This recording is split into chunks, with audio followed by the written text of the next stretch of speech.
umwonga witwa nyamucisha bugufi kugira ngo ucishe bugufi abakristo, kuko kenshi umukristo yakijijwe yahuye na Yesu hari igihe bishika agasamara akiyibagira akiyumvira ko aruta abandi, ko arengeye abandi. Ntahingira akamaro TV.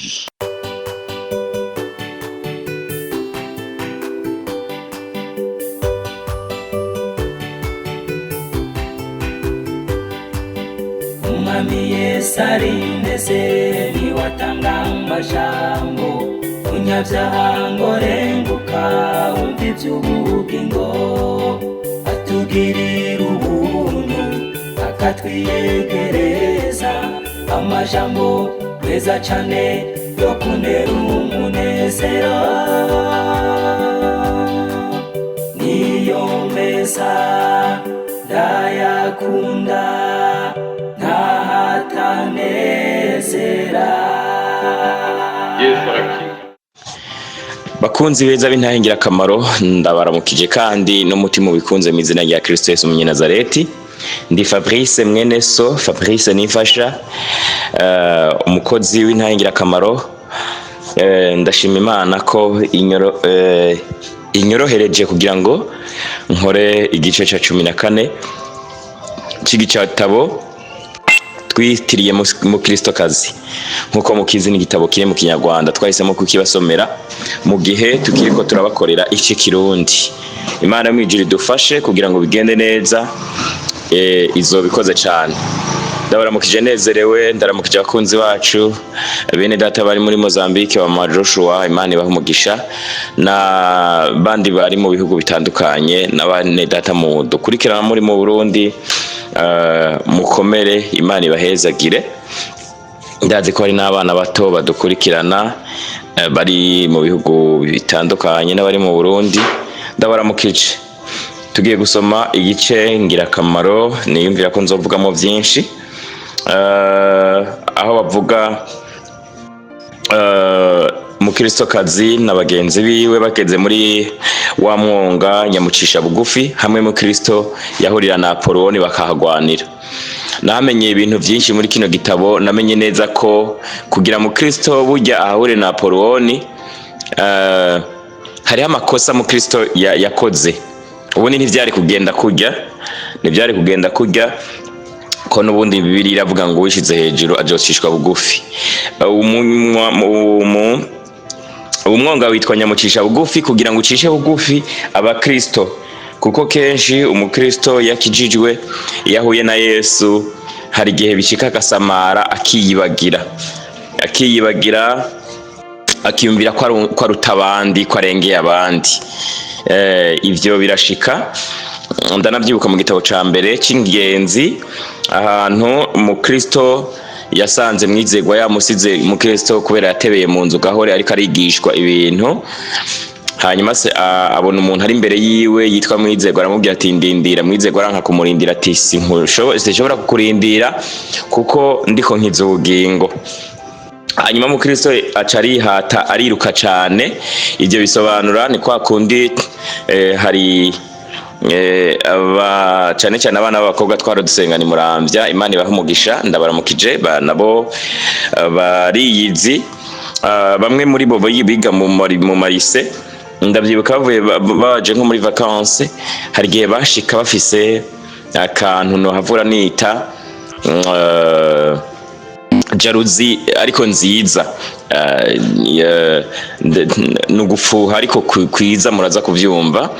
Bashika babona yuko twebwe turi muri vacances tubarenze, twarose imyanya yo gusenga, ariko bo mu mashuri bigamwo, bamwe baba mu marise, abandi baba mu miryango y'Ubujumbura bataronka imyanya yo gusenga. Bakabona ko tubarenze, bagashika bakora amasengesho arenga yo twateganije.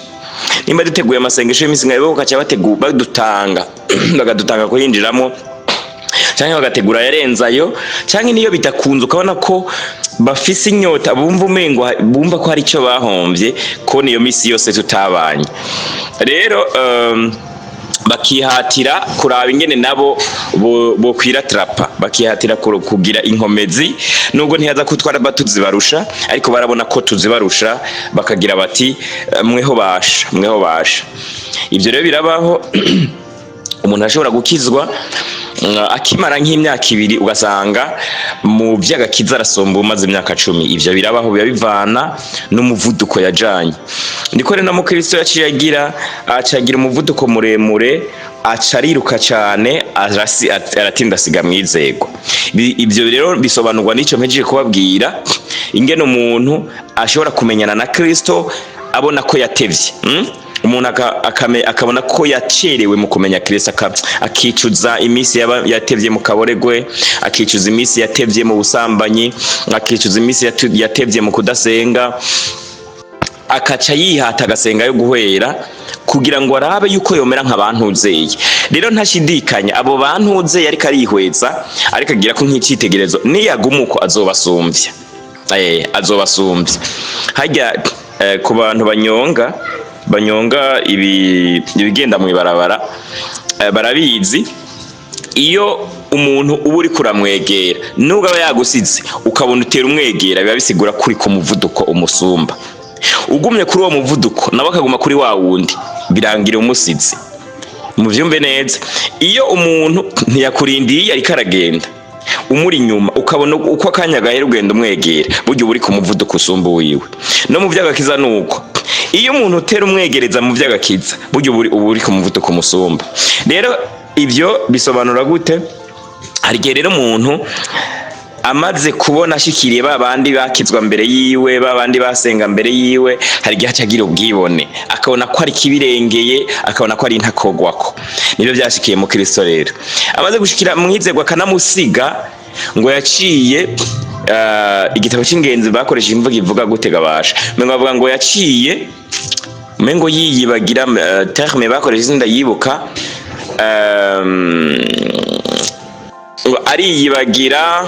ariyibagira ngo aca, sinibutse terme bakoresha, acagenda ngo atari maso, acagenda atari maso, acagenda kararamango nyene. Rero ku buryo ngo yaciye atsitara aragwa, uko kugwa yaguye ngo ntivyari gushoboka ko yivyura atarose umuvyutsa. Byaciye biba ngombwa ko habwirizwa kuzoshika wa wundi yari yasize yitwa mwizegwa kugira ngo amuvyutse. Mu gitabo cy'ingenzi haciye avuga ngo acaramufasha aramuvyutsa. Yesu nashimye. Urumva rero ibyo bintu bisobanura ngo hari gihe umuntu agira mu vy'agakiza akacagira ubwibone ku buryo azorinda gukenera, ku buryo ashobora no kugwa. Ni bya bindi umuntu akirijwe akimara imyaka 2 akabona atangwe kuvugishwa, akabona avuze umurongo birumvikana bikagenda neza, ashobora guhura n'umuhanuzi swatewe ikinyoma canke ukuri agomba amuhanurira ibizoba mu minsi iri imbere, akavuga ati umukozi wanje uri muvugishwa nanje, canke nzokugira uvugishwa nanje. Akaza yumva ati mbe vugishwa mu gifaransa ni ngukini apotre, ndi apotre, akaja ku marizo sociaux ati je ndi apostle, ni apotre. Donc Imana abapotre bose singoma ngo bavyite oya, aha nagenda uvugishwa ni donc apotre ni ntomwa ya Imana ikamu. Donc ariko utwo tuntu twose turasa apotre na prophète, murabona ko abantu bamenyereye kuvyita cyane gose. Imana ikabwira umuntu uti nzogukoresha mwana wanje, nzogukoresha hana hariya, nzogukoresha mu bihugu bitanduka. Ivyo akivyumva swati bishobora kuba ari by'ubu canke ibizoza, mugabo akaza yumva abaye kibirengeye mu gahe gato amaze mu gakiza. Nuko rero bigenda nibyo bishobora kuba byabaye kuri mu Kristo. Hariho gusamara yagize byatumye muri ubu mwonga biziba ngombwa ko Imana yemera ko ahura n'ikintu kimugwanya kugira kimucishe bugufi. Naratangaye nsomye ino page, sinarinzi yuko mu Kristo Rwanda na Apoloni byavuye ku makosa yiwe, kuko iki gitabo kivuga ngo iyo akaba maso ntiyari kwirirwa arahura niyo ntambara. Ni nka ryashayo maganya, buriya nariri yashayo ntibyari bikenewe ko arigwamwo, eka kuko ngo hariho utubuye ngo yihweza neza ari kugenda agendako. burya rero mu by'agakiza nicyo gituma hariho bamwe bahura n'ibibazo byinshi mu gakiza n'abandi badahura navyo. Bisobanura iki? Hariho ibibazo Imana yemera kucamwo kugira ngo bigucishe bugufi, kubera ibibona ko nutahura navyo n'ubugingo uzobutakaza. Navyo ibintu bizimvye ku muntu nagakiza n'ubugingo, ikintu kizimvye cyane ku muntu n'ubugingo. Nico gituma hari abubaka kare n'abubaka batevye, nico gituma hari abavyara hari abantu. Donc Imana byose ibi bifisemwo yoyo bizi impamvu. Nzi neza ko mu bintu abantu bose bahura navyo bashigusiguje Imana bashobora gutahura ni impamvu irashobora kutabibabwira, kuko Imana si nka mugenzawe, si nka wa wundi ubona ngo ucumubaza ubwo nyene aca kwishura eka hari igihe yihorera. Iki gice rero tuzokivugamo byinshi, murumva ko tumaze no kukivugamo byinshi. Ndabahaye kaze, reka mbanze nsenge gatoya, nubwo maze kuvuga iminota myinshi ntacyo bitwaye ko n'ubundi mu kubitangura narasenze. Ndabahaye kaze cyane, reka nsenge tuce dukomeza.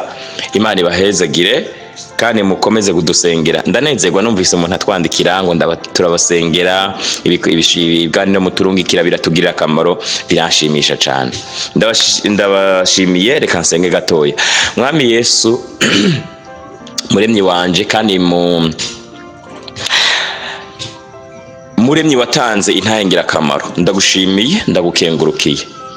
Ubane natwe, utugire neza. Haleluya. Uraduha gukora ibidasanzwe muri kino kiganiro, uraduha gukora ibitamenyerewe muri kino kiganiro, uraduha gushikira ibiturengeye, ibyo tutari dukwiye gushikira, kuko tujanye n'uturengeye ari wewe Kristo Yesu. Mwema waturongore kugira ngo twinjire aho jewe n'umubiri wanje ntoshobora kwinjira, aho Eliya toshobora kwinjira, aho umuntu wese yaba Albert cyangwa undi mufatanyabikorwa wacu wese atoshobora kwinjira, cyangwa umukozi w'Imana atoshobora kwinjira. Uduhe kugera kure, uduhe kwinjira mu mazu bigoye kwinjiramo, kubw'ubutumwa bwiza ko tuzoba turongowe na mpwemu wawe. Yesu ngwino bane nanje, umpe kuvuga ibikwiye kuvugwa mu izina ryawe ryera Kristo Yesu. Amen. Abagenzi cyangwa ingenzi bambuka ikibaya cyangwa ikiyaya, yego, abagenzi bambuka ikiyaya mucisha bugufi n'ikigitutu c'urupfu, bandika ngo igicucu c'urupfu mu Kinyarwanda. Ruzirabwoba yica igihanda munogozi. Ibi nivyo tugiye gusoma. Twagiye nuko mbona muri izo nzozi zanje abari mu rugendo bakomeje inzira kugera mu mpinga y'umusozi. Bageze Mwubahamana atera hejuru ati, ye baba we, nibagiwe ikintu nashakaga kwihera mu Kristo kazi n'abagenzi be, subiyeyo kukizana. Agenda yirukanga. Muri ico gihe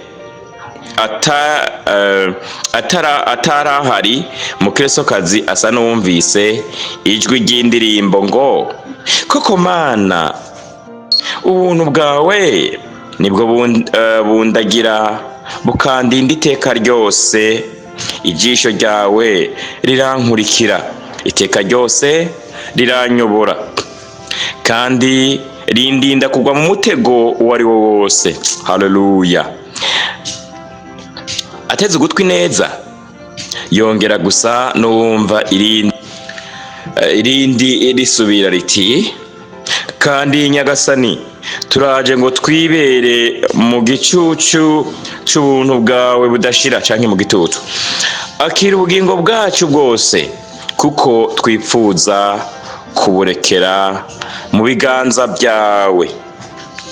Nuko mu Kristo kazabaza mwirinzi uririmba uwo ari we. Mwirinzi aba ni b'abakobwa bo muri yanzu, sinibuka ko ari yanzu bita Gahore mu Kirundi, ariko abagereranywa n'abantu bo mu nzu y'Imana, umuntu canke mu rundi rugo rurimo abantu baha Imana, aho umuntu ashobora guca akahasanga abantu bashobora kumugirira akamaro. Mwirinzi aramusubiza ati, ni inyoni zo muri iki gihugu cacu. Ayo majwi ziyaririmba rimwe na rimwe mu gihe c'umukamuko, indabyo canke amashurwe, indabyo zitangiye kurabya ku gihe c'agaco n'agashuhe k'izuba, nibwo rero ushobora kuzumva umunsi wose. Ni nkuko tubisanga mu gitabo c'indirimbo igice ca 2:11 kugeza kuri 12. Kenshi njya hanze ngo nzumve, ndetse tuzishira no mu mazu, rwose zitumara umubabaro kandi zibera umutako ibiti n'amashamba ndetse n'ahantu hadatuwe. Muri ako kanya mwubahamana abaraje, niko kubwira mukristokazi ati reba nkuzaniye urutonde rw'ibintu byose wabonye iwacu, mu gihe uzumva wabyibagiwe ujye urebaho, bizajya bikugarukamo maze bigukomeze. Batangira kumanuka umusozi ku ruhande rwerekeranye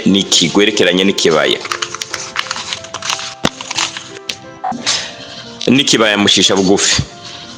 Haramanuka cyane kandi haranyerera, ariko babasha kuhivana amahoro. Maze bamaze kuhambuka, mwubahamana abwira mukristokazi ati aha niho umugabo wawe yahuriye n'umwanzi wiwe Apoloni, maze ahagwanira inkundura nk'uko ugomba kuba warabyumvise. Ariko ukomere, kuko igihe cyose uzaba uri kumwe na Ruzirabwoba uzagenda neza. Narababwiye yuko ubu Ruzirabwoba agereranywa n'umumarayika, ahandi akagereranywa n'umuntu agukuriye mu vy'Imana, ashobora kugenda akuyoboye mugafatanya urugendo.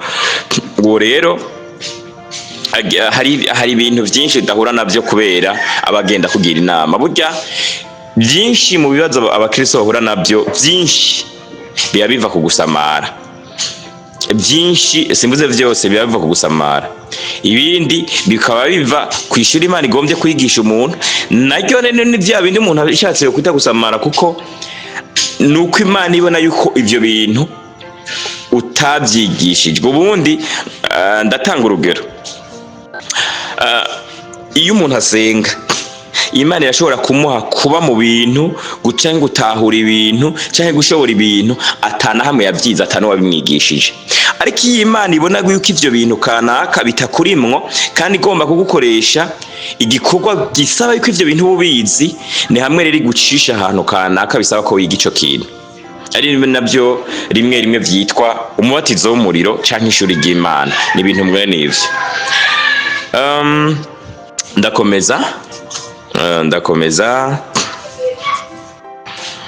nuko rero iyo uri kumwe n'umuntu agukuriye mu vy'Imana, hariho ibintu byinshi bikurinda, hariho n'amageragezwa menshi hariho n'ibindi bintu bikurinda. Amashuri uri Imana bisaba yuko itazirirwa irakwigisha mu buryo bubabaje, ko kenshi amashure ico abantu batazirengwa amashure kenshi n'amageragezwa. Hari amageragezwa menshi iyo ubaye umunyabwenge mu rugendo mu buryo bw'Imana. Hariho si yose, kuko nta muntu ashobora kugira ubwenge buhanye n'ubw'Imana igomba. Oyaye ashobora kugira amahirwe muri ubu buryo, ahandi ugasanga arazahuka. Ariko iyo umuntu yegera Imana cyane kandi akagira amahirwe mu masengesho, Imana ikagenda imwigisha cyangwa akagira ubwenge buhanye n'ubw'Imana, bituma hari ibintu byinshi usanga bitabaye ngombwa ko acishwamo mu buryo bumuvuna. Muzi ubwenge buhanye n'ubw'Imana, ubw'Imana ishaka nibwo mvuze. Mwirinzi na mwubahamana bashinga abagenzi, uwari ubashoreye niko kwigendera. No kuvuga barabasezera, baragira bati ubayoboye komeza, yego. Maze niko barasubira inyuma. Ruzirabwoba yari imbere, naho mukristokazi na Mbabazi bamukurikiye. Ahera karababwira ati ntitugomba gutinya iki kibaya kuko nta kaga kazatugeraho uretse twakikururira. Irumva isomo riratanguye. Muri uwo mwonga nta kaga gashobora kubatera kiretse ari bo bakikwegeye. Bisobanura ngo umukristo kugira ahure nako ni bimwe navuga mu ntango. Ni koko umukristo yahuye na Apoloni hano, ariko byatewe nuko yari yamanutse nabi kuri uyu musozi. Mwabyumvise rero? Impamvu Apoloni yahuriyeyo najya makuba akagwana na Apoloni ni impamvu za muturutse ko mu buryo atamenye. Ngira mukiye muvyumva, urumva ko ntashikuje. Hari igihe ikintu umuntu kivuga iyo cyamaze kumwinjiramo akumva ati nyabo no umwigisha siwe, ariko ngira murabyumvise. Ni koko umukristo yahuriye na Apoloni hano, ariko byatewe nuko yari yamanutse nabi kuri uyu musozi. Abawumanutse bose bagomba kwitegura kugwana intambara. Ni naho izina ry'umubabaro ryitiwe iki kibaya ryavuye, kuko abantu ba rubanda rwa giseseka, no kuvuga abantu benshi, iyo bumvise ko hari umuntu wakigiriyemo akaga bahita bibwira ko ari ikibaya cy'umwanzi ukomeye cyangwa se umuzimu mubi, kandi nyamara ari kubera ibyo baba barabanje gukora.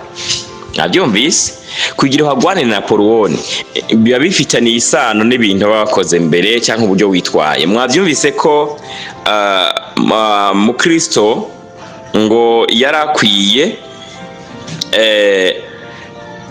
kuza yiteguriye intambara, kuko ubundi ijambo ry'Imana rivuga ngo mugwanye wa mugwanizi nawe azobahunga. Ubundi shetani hari ijambo tuvuga ngo tugwane n'abadayimoni. Abadayimoni ntitugwana, iyo duhagurutse kugwana baraduhunga. Kenshi baratugwanya cyangwa tukabagwanya, iyo tubagwanije barahunga. Antuka Imana iba imfashe ibatahuza ujya murongo, nubwo ntushobora je kubibatahuza n'ubumenyi bwanje, ariko ijambo ry'Imana ntiribesha rivuga ngo mugwanye umwansi nawe azobahunga. Ahantu kenshi shetani yabonye ko witeguye kugwana urugamba, kenshi ntagutera, kenshi aratinya. Usibye rimwe na rimwe gusa ko hari gihe ibi urumva mba ninjiye mu yindi reso. Kenshi arakunda gutuma abantu burya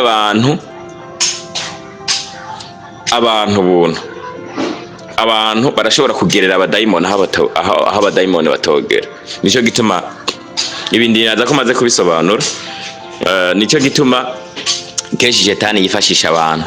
Hariho ibintu bashobora gushikako shetani atoshobora gushikako, kubera hariho ubuntu abantu nubwo barabanyabyaha baba bagifise imbere y'Imana shetani adafise. Abantu mu marayika w'Imana nta bakubitana imbaraga ziwe zose, ariko umudayimoni aramusekura byahatari. Rero nicyo gituma abantu barashobora kwinjira mu masengesho kandi arabakoze ba Satani, bakinjira mu nzu y'umuntu, ariko ibyo abadayimoni badashobora gushikako n'amajini adashobora gushikako. Ariko ubundi hariho ibintu umuntu acamwo bitumwe n'ukuntu aba yaritwaye. Aha rero umukristo ashobora kuba yahinjiye kubera yumva ko umenga Imana bari kumwe, sindabitahura neza, ariko murumva ko irafitanye isano n'uburyo yari yaje yitwaye. Je nabihaye isura ya kwa kuntu umuntu bishika akumva umengo yuzuye mpwemu yera muri wakumva akagenda karamanga yumva ngo umengo ntiyo bakigwa, umengo ntiyo bagicumura, umengo ntiyo bakigwa mu vyaha utuntu mwene utwo. Uwo rero iyo Imana uwo yatarose umuntu amurera amufasha ko akwiye kwiyubara, kesha aratemba nka kume kwa mukristo twavuga. Imana ibahezagire. Reka nkomeze iki kibaya ruzira rwora cashishikara kuhasigura aho. Iki kibaya mucisha bugufi ni kibaya nk'ibindi byose, kandi nzi neza ko nitwitonda turabona impamvu yatumye mu Kristo ahababarizwa. Ndabahaye ikaze rero twinjirane muri kino kibaya tumenye neza ico mu Kristo yazize. Nuko Yakobo abwira nyina ati reba kuri iriya nkingi, sinzi ibyanditseho, reka tuje kubireba. Bajyayo maze basomaho aya magambo ngo intambwe zihuzagurika mu Kristo yabanje intambwe zihuzagurika mu Kristo yabanje gutera mbere yuko agera hano, n'intambara ikomeye yagwaniye muri iki canya bizabere imburi abazanyura hano bose. Mwabyumvise? Byaranahanditswe ko yagenda nabi, yatambuka uburyo burimo kurangara, ngo intambwe zihuzagurika, no kuvuga harimo ubutuntu two guhubuka. Intambwe zihuzagurika mu Kristo yabanje gutera mbere yuko agera aho hantu, n'intambara yaciye hagwanira ngo bizabere isomo abandi. Ndavyibuka yuko hari abantu nkiri mu Burundi wasanga duhuza, ugasanga baravuze ngo Fabri, ngo naho shetani yahaguruka gute, ngo ubucuti bwacu ntibwoshobora guhagarara.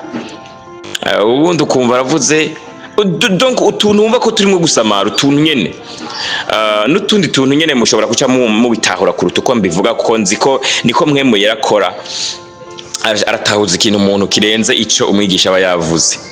Hari igihe rero umuntu agirirwa ubuntu n'Imana, iyo ari mu Mana ugasanga avuze ijambo canke yiyumviriye utuntu turimwo gusamara, ivyo bikazomutuma imbere ahagirira ikibazo. Ruzirabwoba arababwira ati ntimureba, sinari nababwiye ko tuza kubona impamvu ya ntambara mu Kristo yagwanye? Muze maze ahindukirira mu Kristo kazi, niko kumubwira ati nta gisebo kuri mu Kristo cyangwa ku bandi babaye nkawe, kuko byoroshe kuzamuka uyu musozi kurusha kuwumanuka. Agombye kuvuga ati ntitumutwenge mu Kristo, kandi nanjye ndavuga ntitumutwe, kuko umuntu wese najewe ndiko ndavuga ibi ntihabura uburangare kanaka ngira, kuko kiremwa muntu niko cisanga. Nariko ndavuga nti kiremwa muntu niko cisanga kimeze, kuko kiremwa muntu ubundi ni kinyantegenke. Ariko ntibikuraho yuko ibi tubivuga turabyigishanya, kuko uko ndiko ndabigisha ibi niko pasiteri wundi pasiteri kanaka ashobora kunyigisha, niko mu Kristo kanaka wundi ashobora kunyigisha, niko mwigisha kanaka ashobora kunyigisha, niko mungira. Donc umuntu wese arafite ibyo yagabiwe n'Imana, yabigabuye abantu baratoragura. Ariko igituma tukwiye kutwenga mu Kristo, ariko ibyamubaye ko tukabyiga, nico gituma n'abanyisirayeli bagize ubugaraji bwinshi. Ntabwo dukwiye kubatwenga, ariko ibyababaye ko biratwigisha, tukabona ko batitwaye neza. Hari aho Mose atitwaye neza, hari aho Eliya atitwaye neza, hari aho Yeremiya na Yeremiya bien sûr atitwaye neza. Ari aho abantu batitwaye neza, kiremwa muntu niko cisanga. Nico gituma ntabwo tubatwenga, ariko bitubera amasomo. Yego yaciye abandanya yavuze ngo ntidukwiye kubatwenga, kuko uriya musozi uragoye cyane kuwumanuka gusumba. Handitse ngo kuko byoroshe kuzamuka uyu musozi kurusha kuwumanuka. Akasinda gatahura neza Imana mu ijuru, ariko irashobora kubatahuza ngo kandi nta misozi myinshi nkawo iba ino. Ariko mu Kristo tumwihorere, kuko ari umugabo, ubu akaba aruhuka, kuko yanesheje umwanzi we ukomeye. Ahubwo isumba byose turinde akaga kabi katugwirira turamutse tugeragejwe nkawe. Imana ibahezagire. Naje nshimye kugarukiriza ngaha, ibisigaye turi bubibone mu gice ca 15. Imana ibahezagire gose. Shimye kugarukiriza ngaha ibya mukristo ntidobe dusanga twamwise injiji, ariko gusa icyo twariko turavuga nuko bitubereye isomo. Hari ibintu umuntu acamwo bitumwe n'inge naba yaritwaye, biduhe gusenga, biduhe kugerageza kuba maso, biduhe kwegera kumbura abadukurira mu vy'agakiza tubasiguza ibi na biriya, tutibagira ko na wewe Imana irashobora kugukuza, ntizokwamiza kwibere. Ntibisigura ngo ujya usiguza uzokwamusiguza ibihe byose.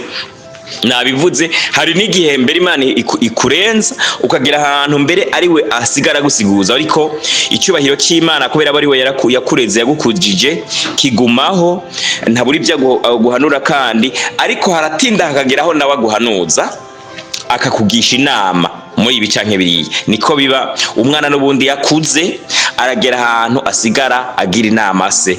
Ego aragira ahantu asigara agira inama se, akaba umufasha wa se.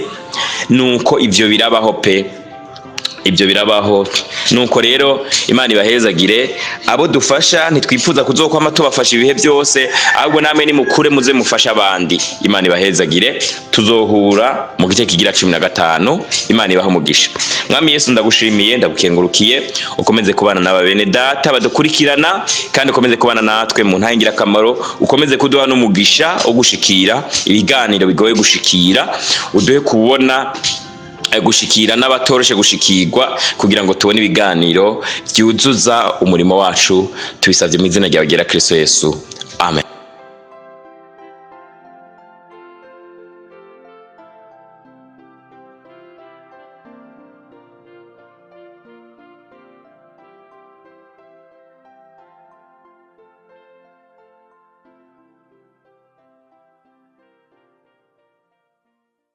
Ukaba nawe ufise intahe bifuza gutanga cyangwa izindi nyigisho, cyangwa ugomba kuduhuza n'ubifise, twandikire kuri ino nimero ya WhatsApp 68 884 981 68 804 canke 68 42 14 47 68 42 14 47. Kaze twiteze intahe zivuye muri mwebwe kugira natwe tuzisangiza abandi. Izina rya Yesu rirusheho guhabwa icubahiro. Kaze, Imana ibahezagire. Niyo meza ndayakunda.